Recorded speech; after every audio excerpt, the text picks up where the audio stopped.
Bienvenue dans notre exploration du jour. On va s'intéresser à l'initiation maçonnique. Au-delà des images parfois un peu fantaisistes, qu'est-ce que ça représente au fond?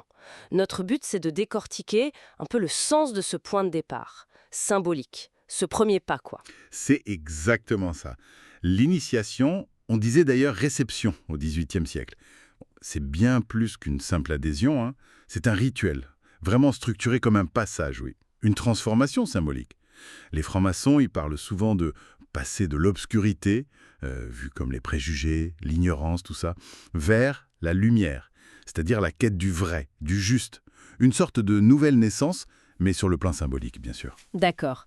Et avant même la cérémonie elle-même, il y a une étape dont on entend souvent parler qui semble assez marquante, le cabinet de réflexion. Un lieu sombre, isolé du monde extérieur, c'est ça? Oui, c'est un moment fondamental d'introspection.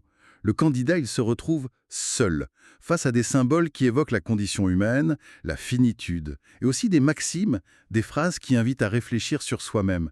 C'est pas tant un test de courage, en fait, mais plutôt une confrontation sincère avec soi, une préparation à la démarche qui va suivre. Une préparation. Oui, une invitation très forte au voyage intérieur, un écho au fameux «connais-toi toi-même» des Grecs anciens, si on veut, pour se préparer à voir les choses différemment. Une fois cette étape passée, et la cérémonie d'initiation, qui est donc riche en symboles, souvent liée à la construction, vous disiez. Oui, tout à fait. À l'art de bâtir, c'est une source importante de symboles. Alors, après ça, on devient apprenti, c'est le tout premier niveau, c'est ça? Oui, avec un tablier blanc.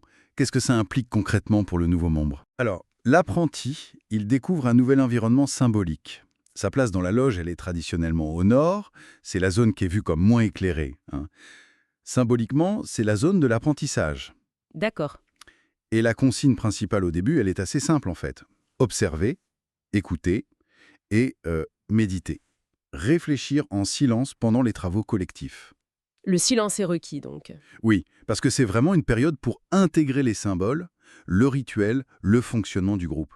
C'est le début d'une quête personnelle, hein, une quête d'amélioration qui, idéalement, elle ne s'arrête jamais. On dit parfois qu'un franc-maçon reste, d'une certaine manière, toujours en apprenti. Intéressant. Et au cœur de cette initiation, il y a aussi le serment. On imagine quelque chose de solennel, un engagement fort. Qu'est-ce qui le caractérise? C'est un acte central, oui, très important. Alors sa forme peut varier un peu, mais en général, il contient une promesse envers la fraternité, la discrétion sur les rituels, le soutien mutuel, le respect des lois du pays. Mais sa vraie force, je crois, elle réside surtout dans l'engagement personnel, volontaire. Ah oui. Oui, c'est une promesse de travailler sur soi, de chercher à s'améliorer constamment. Un auteur maçon connu, Oswald Wirth, disait que le serment le plus important, c'est celui qu'on se prête envers soi-même, dans son fort intérieur. Ça lie à la fois au groupe, bien sûr, mais surtout à sa propre conscience, à sa propre quête de vérité. Cette insistance sur l'engagement personnel, sur la conscience individuelle, c'est frappant. Comment ça s'articule avec une structure qui, de l'extérieur, peut paraître assez formelle, avec des rituels, etc. Justement, c'est une caractéristique essentielle. C'est ce qui distingue la démarche maçonnique de systèmes dogmatiques, par exemple. La franc-maçonnerie, elle revendique la liberté absolue de conscience. Absolu. Oui, c'est le terme employé. Elle peut accueillir des personnes de convictions très diverses, euh, ou même sans croyance particulière. La seule condition, c'est de ne pas chercher à imposer ses vues aux autres. Le Grand Orient de Suisse, par exemple, s'inscrit tout à fait dans cette approche qu'on dit adogmatique. L'engagement est donc vraiment personnel, basé sur le libre arbitre de chacun.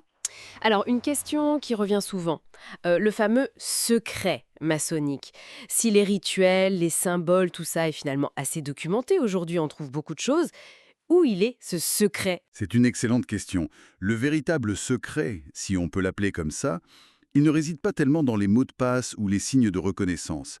Ça, ce sont plutôt des héritages de l'histoire, des outils pour la cohésion du groupe. D'accord. Le cœur du sujet, il est ailleurs. Il est dans l'expérience vécue, personnelle, et difficilement transmissible par les mots, en fait. C'est le ressenti intime du parcours initiatique, de la transformation intérieure qui peut s'opérer petit à petit. C'est quelque chose qui se vit de l'intérieur, bien plus que ça ne s'explique ou se raconte. Donc si on résume un peu, L'initiation maçonnique, ce serait moins une simple formalité d'entrée Beaucoup moins, oui. que le lancement symbolique d'un cheminement. Un cheminement volontaire, de connaissance de soi, d'amélioration et d'engagement envers certaines valeurs humanistes. Et tout ça fondé sur une liberté de pensée, une liberté de conscience très affirmée. C'est exactement ça. Une invitation à une introspection et à un travail sur soi qui sont constants.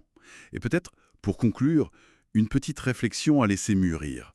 Si le socle de cet engagement repose sur cette expérience si intime et sur une promesse qu'on se fait avant tout à soi-même, comment est-ce que cette fondation très intérieure, très personnelle, trouve-t-elle sa force et sa durabilité? Comment résiste-t-elle face aux aléas de la vie, au temps qui passe? Voilà, une question ouverte.